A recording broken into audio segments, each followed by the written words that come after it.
There's an item you probably have in your kitchen that has a dedicated purpose, but it can be used for so much more. My little patio herb garden is consistently producing, but it can be super tedious to remove the leaves of herbs to use them. I take my cheese grater, turn it to the side with the medium-sized holes, and feed my herbs through the hole.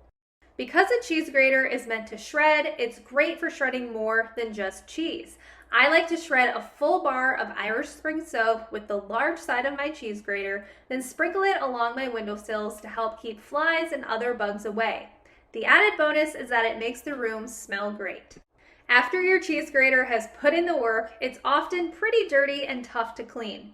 The best way I've found to get your cheese grater sparkling clean again is to first rinse off as much debris as possible. Then I cut a lemon in half and use it to scrub all the nooks and crannies. The lemon juice helps to clean and remove debris, while the natural oils and texture of the peel helps to clean and polish the stainless steel.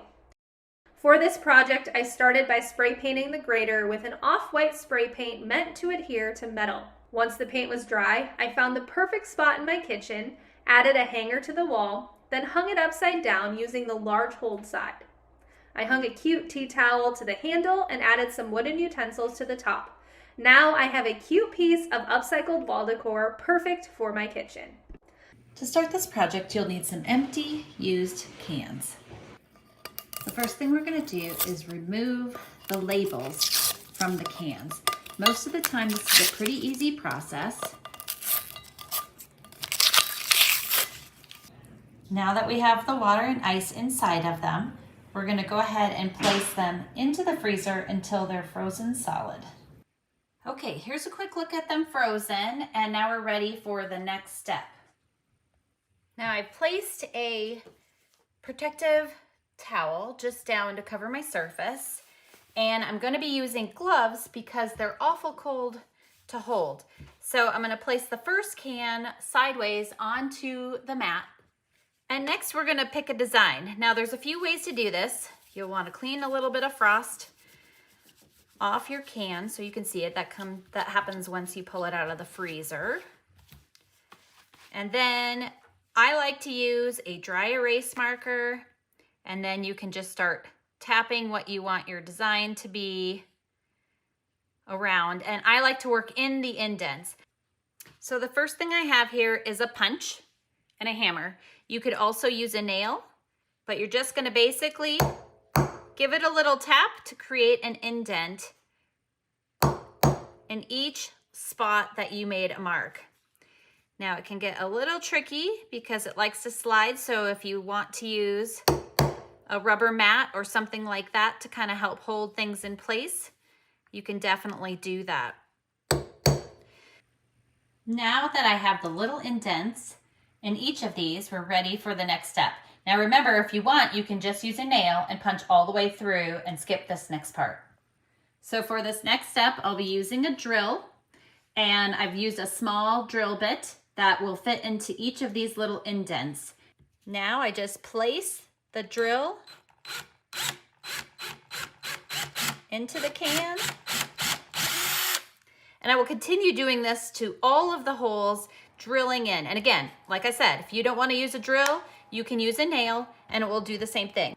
So all of the holes are now drilled out, but don't forget to put something on the side of each can to make a handle. You could just set these as luminaries if you want, but if you want to hang them, you'll want to drill a hole on the side. Now the cans are empty, the ice is out. And take them outside and spray paint them, and I'm going to use Rust-Oleum Gold spray paint. And the other one I'm going to use is the copper spray paint.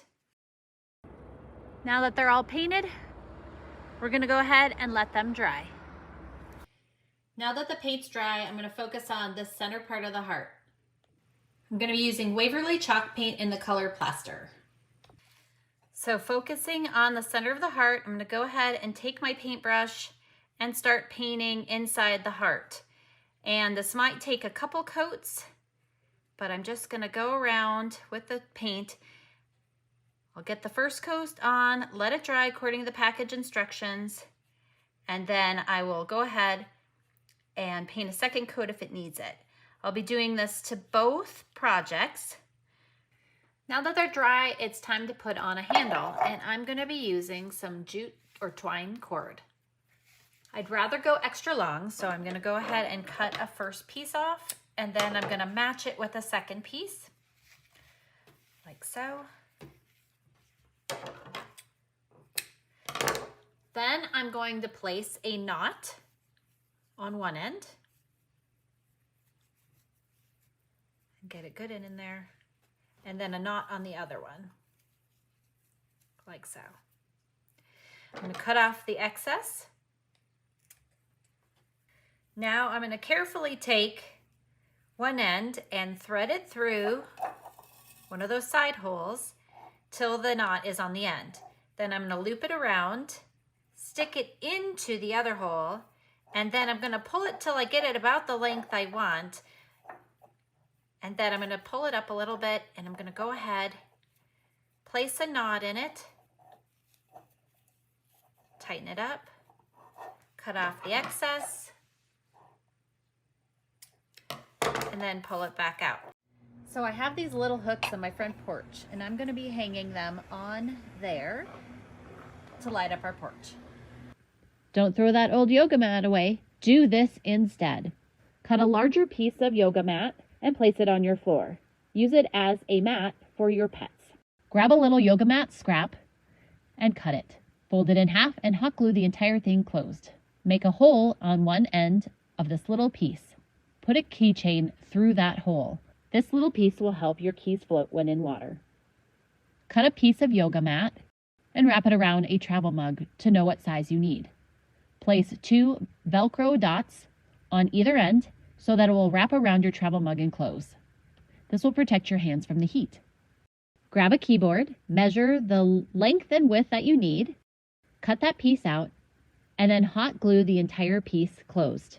Place it on the edge of your keyboard on your desk, and you have a wrist rest for your keyboard. Grab your tablet, place it on the end of a yoga mat. Flip it over so you know exactly how long you need that piece to be, and then cut that piece out.